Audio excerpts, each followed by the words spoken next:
उत्तर प्रदेश में हमारी सरकार ने अपना वर्ष 2022-23 का बजट आज विधानसभा में प्रस्तुत किया है।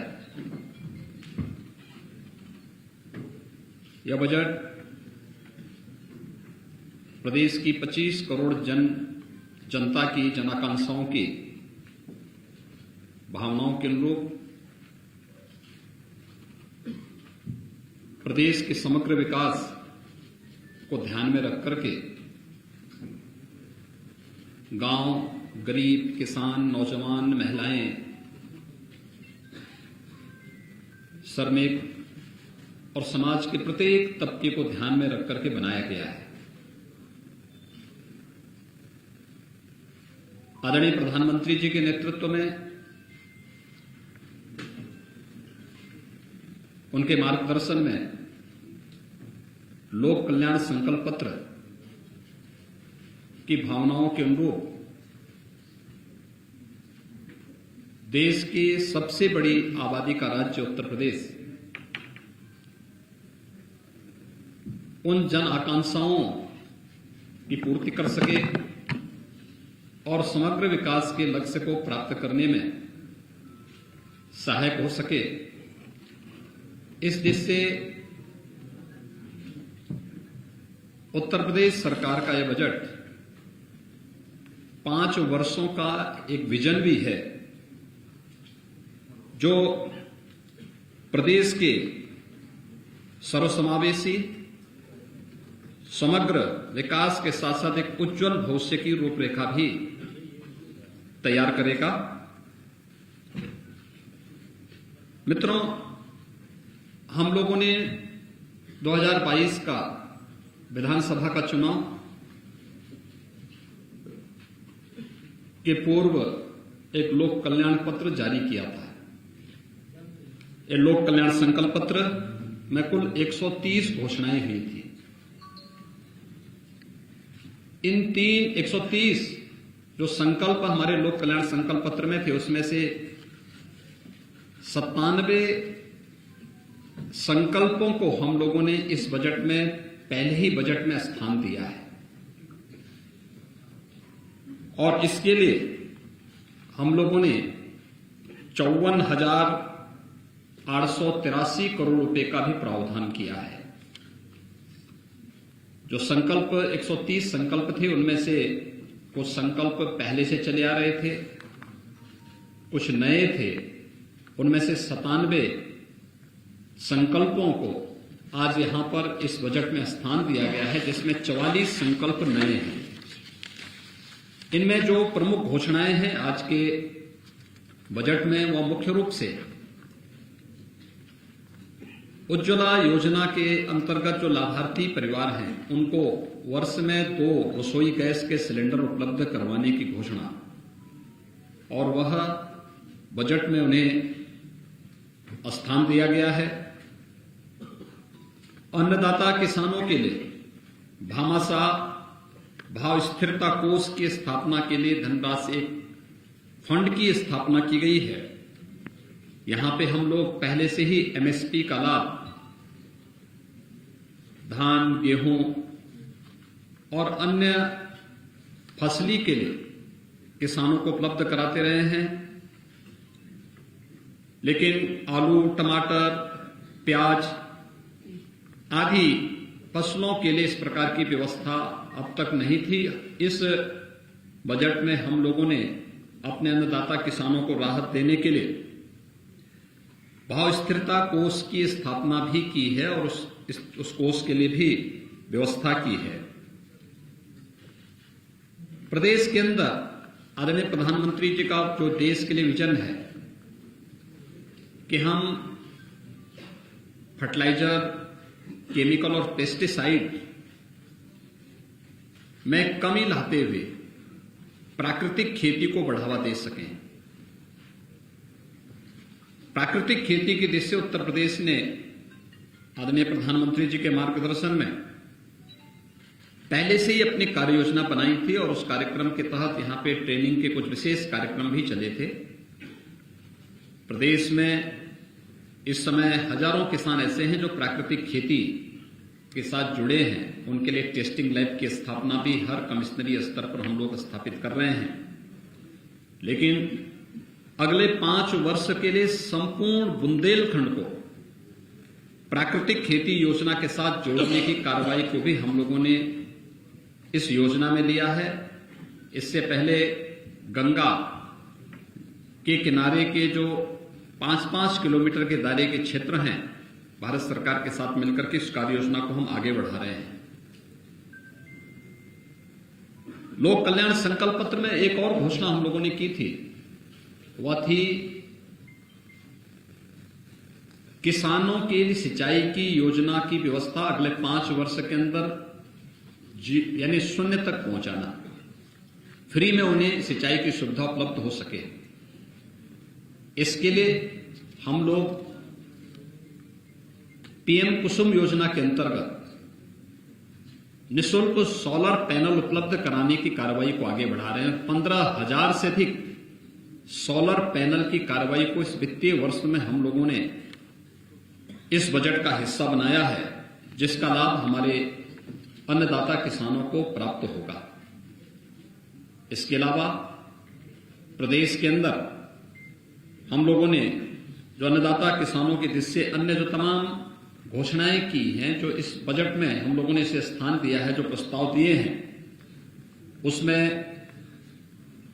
एमएसपी का लाभ हमारे अन्नदाता किसानों को प्राप्त हो सके, इसके लिए बजट का प्रावधान सिंचाई की अवशेष परियोजनाओं को आगे बढ़ाने के साथ ही 1,000 करोड़ रुपए की लागत से लघु सिंचाई की परियोजनाओं को पूरा करने के लिए भी एक विशेष प्रावधान इसमें दिया गया है।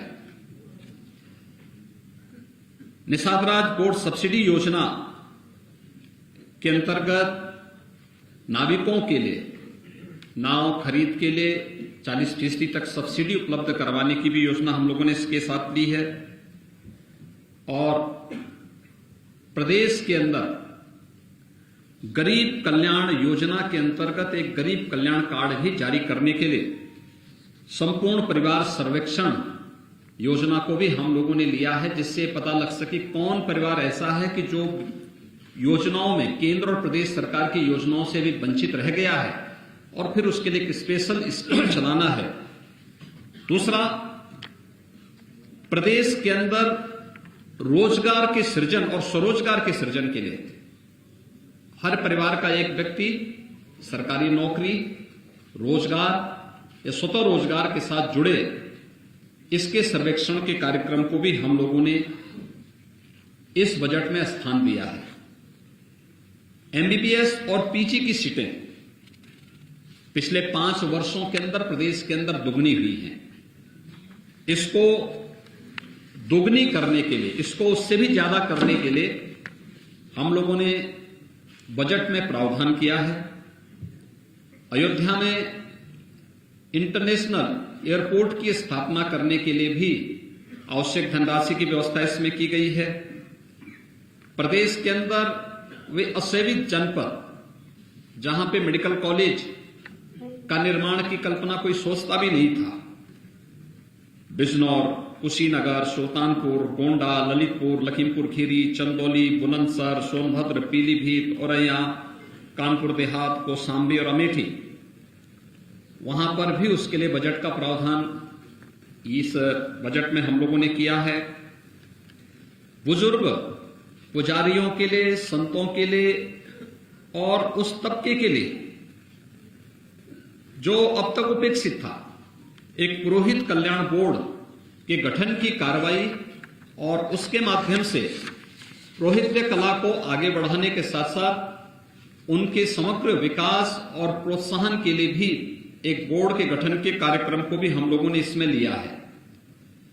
प्रदेश के अंदर युवाओं के लिए खासतौर पर हम लोगों ने स्वामी विवेकानंद सशक्तिकरण योजना प्रारंभ की और इसके तहत हम अपने युवाओं को टैबलेट और स्मार्टफोन दे रहे हैं। स्नातक और स्नातक हर युवा को इसके लिए धनराशि की व्यवस्था हम लोगों ने बजट में की है।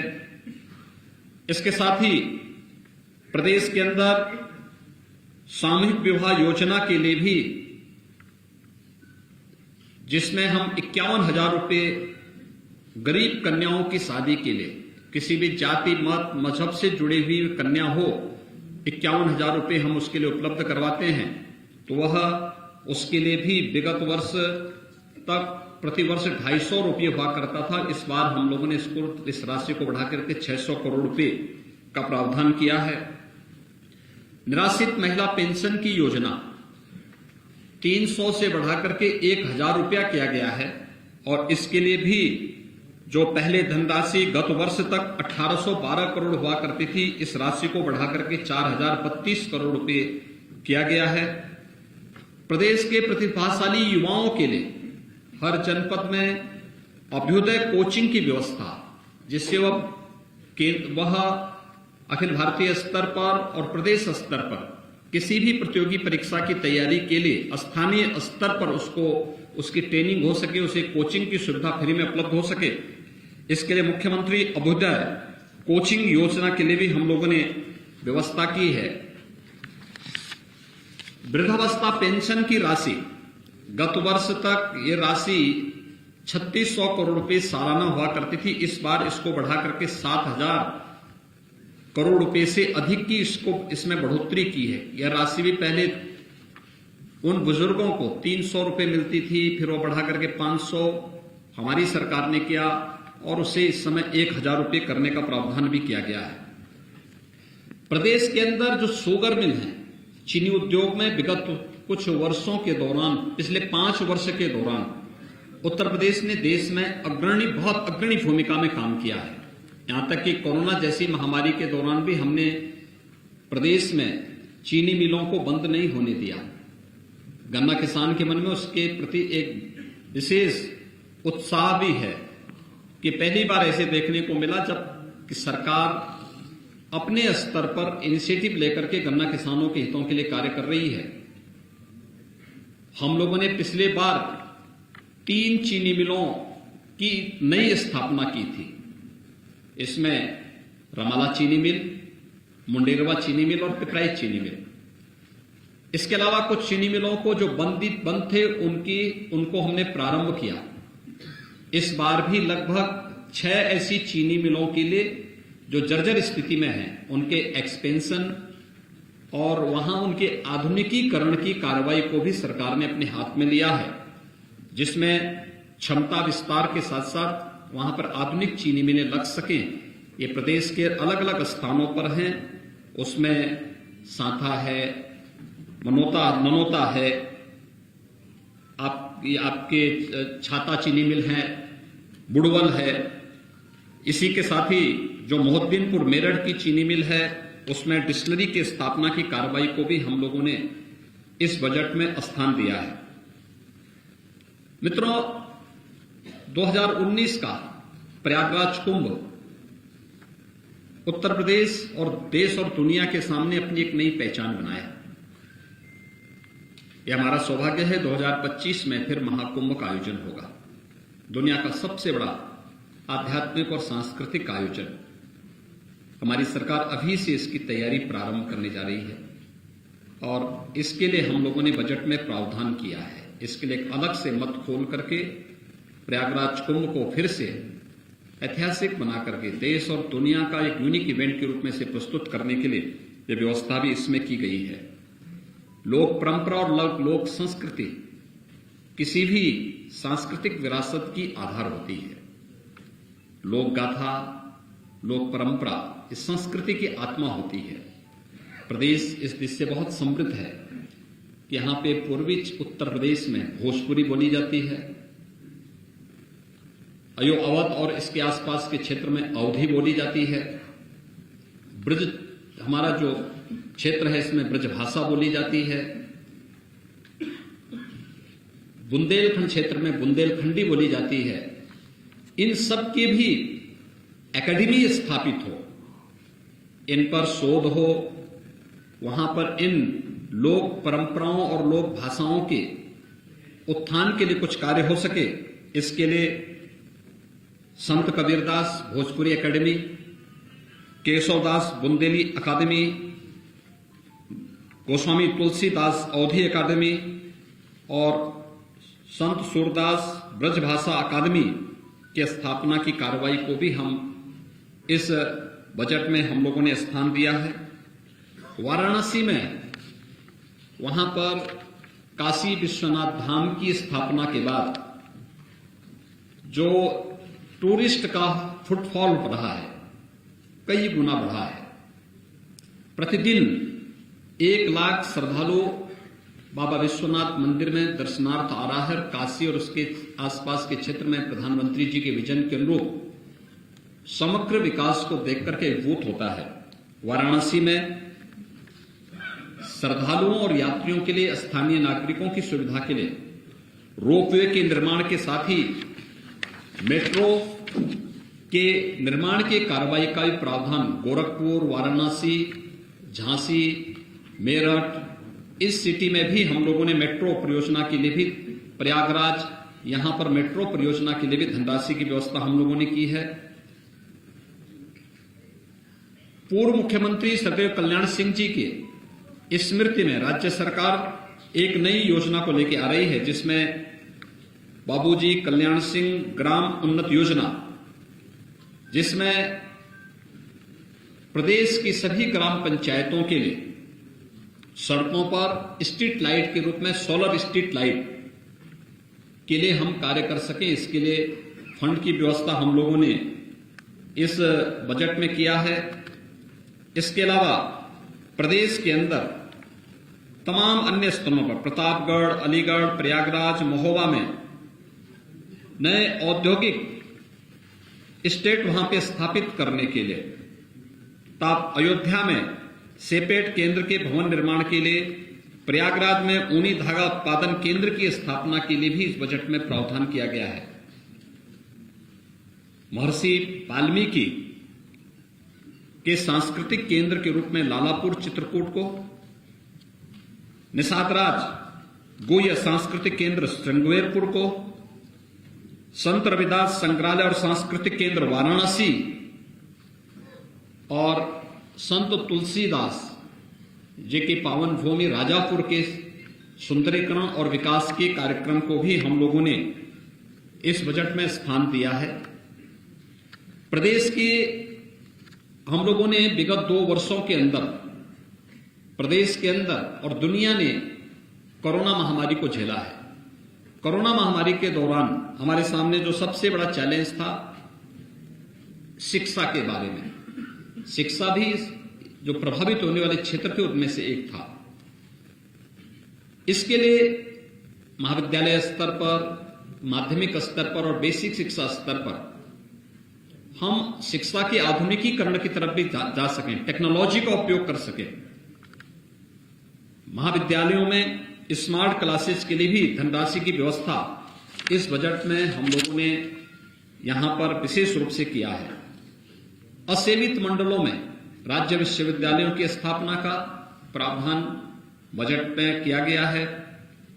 युवा कल्याण विभाग के द्वारा ग्रामीण क्षेत्रों में स्टेडियम के निर्माण और मिनी स्टेडियम के निर्माण की कार्रवाई, उनके रक्षण, अनुरक्षण और उनके उपकरण आदि की व्यवस्था भी बजट में किया गया है। 1000 करोड़ रुपए की जो सिंचाई, लघु सिंचाई परियोजना की धनराशि की व्यवस्था, बेटी और बेटे के बीच में कोई भेदभाव न हो। हम लोगों ने अपने पहले कार्यकाल में मुख्यमंत्री कन्या सुमंगला योजना चलाई थी।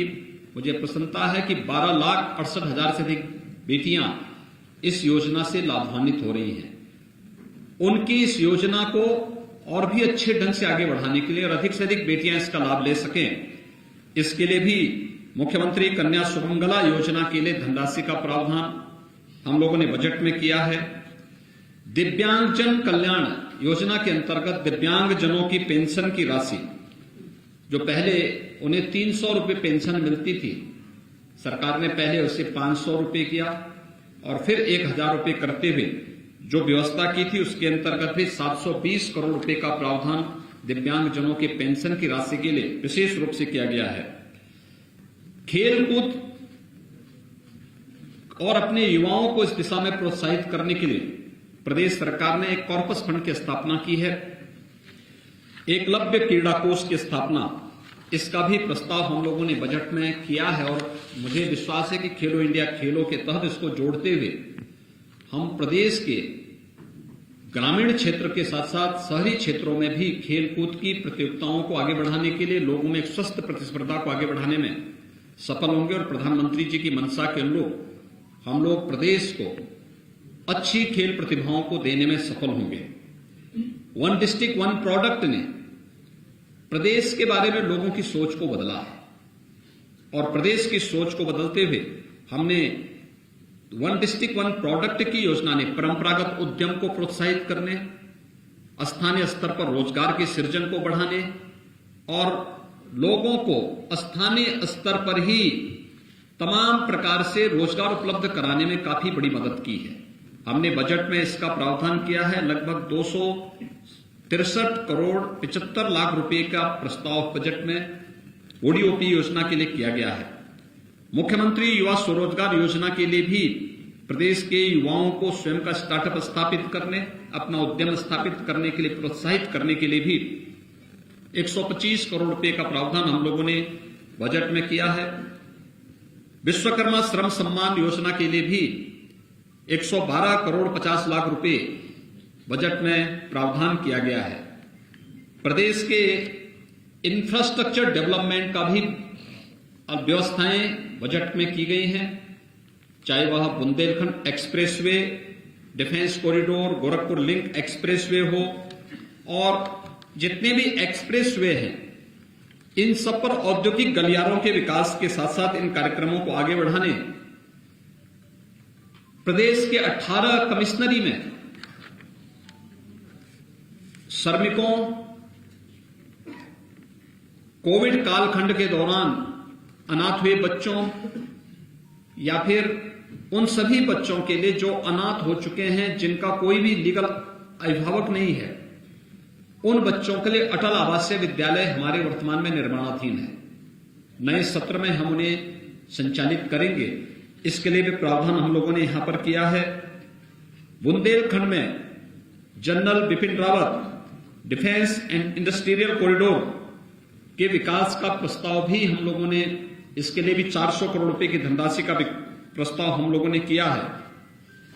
इसके साथ ही प्रदेश के अंदर जो हमारे वर्तमान में चालू परियोजनाएं हैं, जिनमें महर्षि वाल्मीकि के लालापुर क्षेत्र का विकास, वाराणसी में संत रविदास श्रृंगवेरपुर में निषाद राज गुह्य स्थलों के पर्यटन विकास के साथ ही बहराइच में महाराज सोहेलदेव के भव्य स्मारक निर्माण के लिए भी धनराशि की व्यवस्था इस बजट में की गई है। बाबा साहब डॉक्टर भीमराव अंबेडकर स्मारक और सांस्कृतिक केंद्र की स्थापना लखनऊ में चल रही है। इसको समय से पूरा करना और साथ साथ इसके कुशल संचालन के लिए भी धनराशि की व्यवस्था बजट में की गई है। जल जीवन मिशन के अंतर्गत हर घर नल योजना ग्रामीण क्षेत्र के साथ साथ शहरी क्षेत्रों में भी लागू हो सके। ग्रामीण क्षेत्र में हम लोगों ने पहले चरण में बुंदेलखंड और बिंद क्षेत्र को लिया है। जापानी इंसेफ्लाइटिस, एक्यूट इंसेफ्लाइटिस, कालाजार, आर्सेनिक और फ्लोराइड प्रभावित क्षेत्रों के अलावा डार्क जोन वाले ब्लॉक, खारा पानी वाले क्षेत्र और अब उन सभी गांवों में जहां पे शुद्ध पेयजल की आपूर्ति नहीं हो पा रही है, उन सभी को हम लोगों ने इसके साथ जोड़ा है और इसके लिए पर्याप्त धनराशि की व्यवस्था बजट में की गई है। लेकिन इसके साथ ही शहरी क्षेत्रों में भी शुद्ध पेयजल की आपूर्ति हो सके, अमृत योजना के अंतर्गत इसका प्रावधान भी बजट में किया गया है। प्रदेश के अंदर वीरांगना झलकारीबाई महिला पुलिस बटालियन गोरखपुर, वीरांगना अवंतीबाई महिला पुलिस बटालियन बदायूं और वीरांगना उदादेवी महिला पुलिस बटालियन लखनऊ, इनके गठन और यहां पर इंफ्रास्ट्रक्चर डेवलपमेंट के लिए भी धनराशि की व्यवस्था बजट में की गई है। इसके अलावा सेफ सिटी मिशन के अंतर्गत प्रदेश में भी अलग से हम व्यवस्था चला सकें। भारत सरकार इसमें सहयोग करती रही है, लेकिन इसको हम लोगों ने सेफ सिटी और स्मार्ट सिटी को मिलाकर के प्रदेश के अंदर एक साथ चलाया है और उसकी सर्वत्र सराहना भी हुई है। ये सभी कार्यक्रम हम लोगों ने प्रदेश में स्थापित किए हैं। प्रदेश के 8 मंडलों में अलीगढ़, आजमगढ़, बस्ती, चित्रकूट धाम, देवीपाटन, मिर्जापुर, प्रयागराज, सहारनपुर में एंटी करप्शन ऑर्गेनाइजेशन यूनिट की स्थापना के लिए भी पर्याप्त धनराशि की व्यवस्था की है और प्रयागराज में नेशनल लॉ यूनिवर्सिटी की स्थापना के लिए भी धनराशि की व्यवस्था हम लोगों ने इस बजट में की है। यानी कुल मिलाकर के यह बजट प्रदेश के समग्र विकास के विजन को लेकर के प्रदेश के आगामी 5 वर्षों के एक सर्वसमावेशी और समग्र विकास को ध्यान में रख करके तैयार किया गया एक विजन डॉक्यूमेंट के रूप में हम लोगों ने आज यहां पे प्रस्तुत किया है। और यह बजट उत्तर प्रदेश की 25 करोड़ जनता की जन आकांक्षाओं के अनुरूप प्रदेश के गांव, गरीब, किसान, नौजवान, महिलाएं और समाज के प्रत्येक तबके के हितों के लिए कार्य करने में सफल होगा, उसकी आधारशिला स्थापित करेगा। बजट अब तक का सबसे बड़ा बजट है। मित्रों, मुझे बताते हुए प्रसन्नता है कि हमारा यह बजट जब 15-16 में प्रदेश के अंदर बजट प्रस्तुत हुआ था वह 3 लाख करोड़ के आसपास था। 3,02,687 करोड़ रुपए का था। और इस बार जब हम बजट प्रस्तुत कर रहे हैं, यह बजट 6,15,518 करोड़ 97 लाख का है। यानी बजट का दायरा दोगुने से ज्यादा हुआ है, जबकि विगत 5 वर्ष के अंदर 2 वर्ष हमारे कोविड प्रबंधन में व्यतीत हुए हैं। बजट में जो सबसे महत्वपूर्ण बात यह है कि बजट के दायरे को बढ़ाने के लिए हमने प्रदेश के अंदर राजस्व भी बढ़ाया है। और राजस्व को हम लोगों ने किस रूप में बढ़ाया है?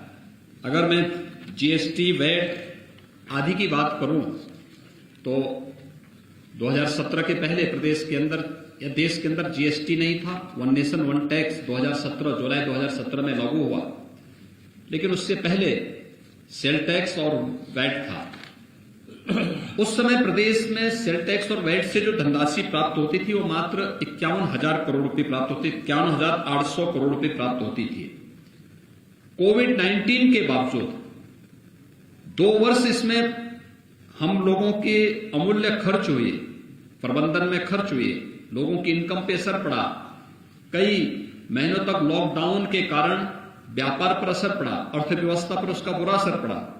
लेकिन उस सब के बावजूद हम इसके दायरे को बढ़ाने में लगभग 90,000 करोड़ रुपए तक पहुंचाने में हमें सफलता प्राप्त हुई। इतना रेवेन्यू हम लोगों ने कलेक्शन किया।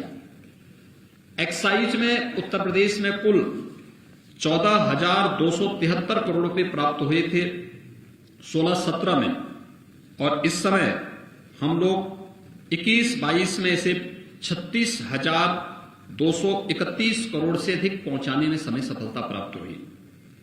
ऐसे स्टैंप एंड रजिस्ट्रेशन में 11,564 करोड़ रुपए से बढ़ा करके हम लोगों ने इसे 20,045 करोड़ 68 लाख रुपए तक पहुंचाने में हमें सफलता प्राप्त हुई।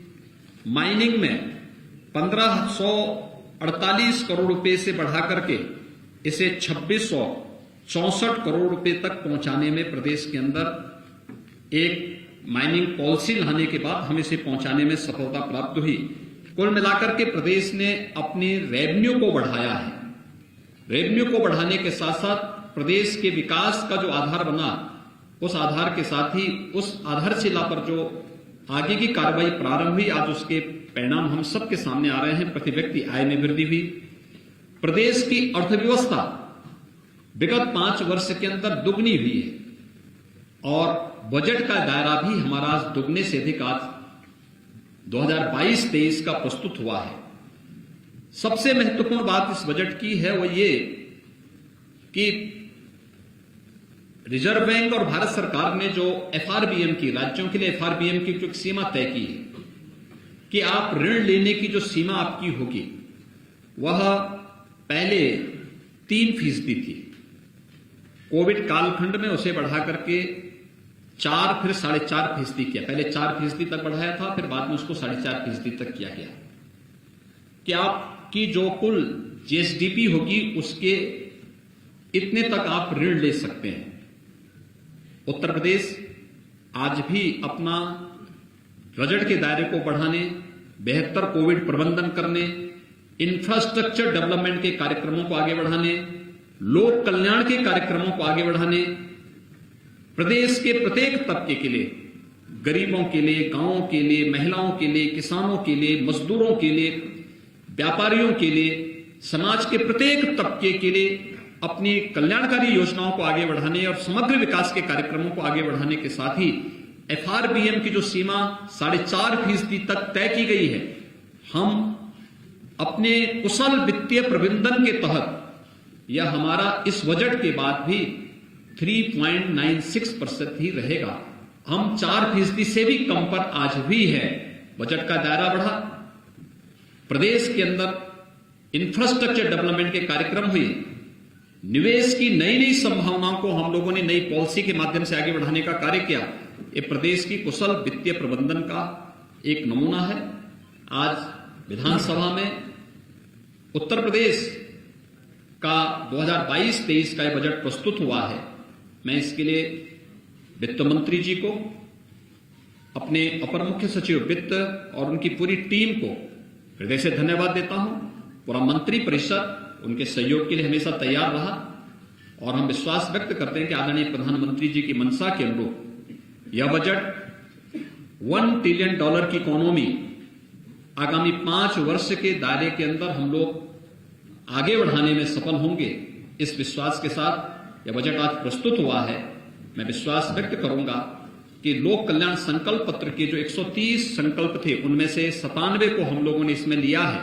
शेष अन्य जो समय समय पर आएंगे, भी हम लोग दिसंबर में अपना सप्लीमेंट्री बजट भी लेकर के आएंगे। तब तक सभी विभाग इस कार्यक्रम को तेजी के साथ आगे बढ़ाएंगे। प्रदेश विकास की गति पर फिर से दौड़ता हुआ दिखाई देगा और प्रधानमंत्री जी के विजन के अनुरूप देश की नंबर 1 अर्थव्यवस्था बनने की उत्तर प्रदेश अग्रसर होगा। मैं एक बार फिर से आप सबको बजट भाषण को और बजट के इस पूरे कार्यक्रम को सकारात्मक भाव से आगे बढ़ाने के लिए हृदय से धन्यवाद देता हूं।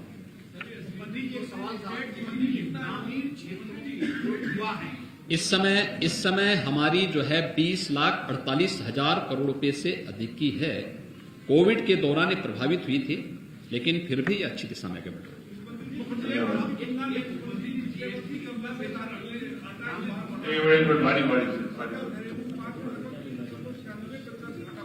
देखिए उत्तर प्रदेश और देश के लिए एफआरबीएम की जो सीमा है यह 4.5% तय की गई है। पहले 3% तक थी, कोविड के पहले 3% तक थी, बाद में इसको बढ़ा कोविड के दौरान इसको 4% किया गया। तमाम राज्यों ने मांग की थी कि सब इसको अर्थव्यवस्था पर कोविड का बुरा असर पड़ा है, इसलिए इसको 4.5-5% तक मांग की थी। भारत सरकार ने इसको व्यापक विचार विमर्श के बाद 4.5% किया। जब एफआरबीएम की सीमा 3% थी, उत्तर प्रदेश का बजट जो भी आता था वह 3% के अंदर ही आता था। हमारा राजकोषीय घाटा जो भी होता था वह एफआरबीएम की लिमिट के अंदर ही होता था और 2.96-97 के आसपास हमारा होता था। हम लोग उसके अंदर ही इसको करते थे। कोविड के दौरान अर्थव्यवस्था पर जो विपरीत असर पड़ा था वह यूपी भी उसमें था, क्योंकि यूपी तो सर्वाधिक बड़े राज्यों में, सबसे बड़े राज्यों में है। यूपी की जितनी आबादी है उतनी आबादी देश के किसी भी राज्य की, जो सबसे बड़ा राज्य है आबादी की दृष्टि से, उसकी यूपी से आधी आबादी है। तो स्वाभाविक रूप से यूपी ने अपने यानी प्रदेश आदरणीय प्रधानमंत्री जी के मार्गदर्शन में कुशल वित्तीय प्रबंधन का उदाहरण भी प्रस्तुत किया और इसलिए 4% जो पहले कोविड के प्रथम चरण में 4% का एफआरबीएम की लिमिट तय की गई थी, वर्तमान में यद्यपि 4.5% है, तब भी हम लोग 4% से नीचे हैं और 3.96% का हमारा राजकोषीय घाटा आने का अनुमान है। और प्रदेश के अंदर जो डेवलपमेंट की एक्टिविटीज जब बढ़ेंगी, मैं विश्वास के साथ कह सकता हूं कि हम इस राजकोषीय घाटे को और कम करने में सफलता में प्राप्त होंगे। मुख्यमंत्री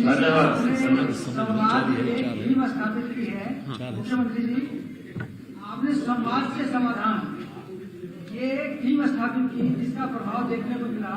जो आपने जो लाउड स्पीकर वगैरह के कार्यक्रम चले थे, समाधान से आपने इसका संवाद शुरू किया। एक जन समस्या, जिले की जन समस्याएं जो होती है, वो भी एक मुद्दा बहुत गंभीर होता है। तो ये समाधान का जो विस्तार है, संवाद का जो विस्तार, वो है उसको आप लोकतंत्र की सबसे बड़ी ताकत होती है संवाद, और ये लोकतंत्र की ही ताकत है कि बजट प्रस्तुत करने के बाद मुझे आपके पास यहां तत्काल आना पड़ा। ये संवाद का ही माध्यम है। इसी संवाद के लिए हम आगे बढ़ते हैं। ग्रामीण क्षेत्रों में जो युवा है वो स्वरोजगार की दशा में स्वावलंबी हों, उनके लिए सरकार कोई बजट में प्रावधान की है? बजट में रोजगार, स्वतः रोजगार और नौकरी के लिए हर परिवार के एक सदस्य को इस योजना के तहत हमें जोड़ना है और इसका प्रावधान किया गया है। इसके सर्वेक्षण के लिए धनराशि की व्यवस्था की गई है। आप देखेंगे कि प्रदेश में ये द्रुत गति से आगे बढ़ेगा। अभी हम लोगों ने जो रोजगार मेले के कार्यक्रम को आगे बढ़ाने की कार्रवाई की है, इसी दिशा से की है। और उत्तर प्रदेश विगत, देखिए उत्तर प्रदेश की अनएम्प्लॉयमेंट रेट आपने देखा होगा, एक स्वतंत्र एजेंसी के जो सर्वेक्षण आए हैं 2015, 16, 17 की तुलना में, जो पहले 18% से अधिक था, आज 2.9% रह गया है। और हम लोग जो प्रयास कर रहे हैं, ओडीओपी की योजना, मुख्यमंत्री स्वरोजगार योजना की योजना, पीएम स्टार्टअप की योजना, पीएम मुद्रा योजना, ये सभी योजनाएं उसी को आगे बढ़ाने के लिए हमारी आगे बढ़ रही हैं। और हम विश्वास के साथ कह सकते हैं कि जो हमारा सर्वेक्षण का अभियान प्रारंभ होने जा रहा है, ये प्रदेश के अधिकाधिक नौजवानों को, ग्रामीण क्षेत्र के हों, शहरी क्षेत्रों के हों, उन सभी नौजवानों को रोजगार उपलब्ध कराने का भी एक माध्यम बनेगा। बहुत बहुत धन्यवाद।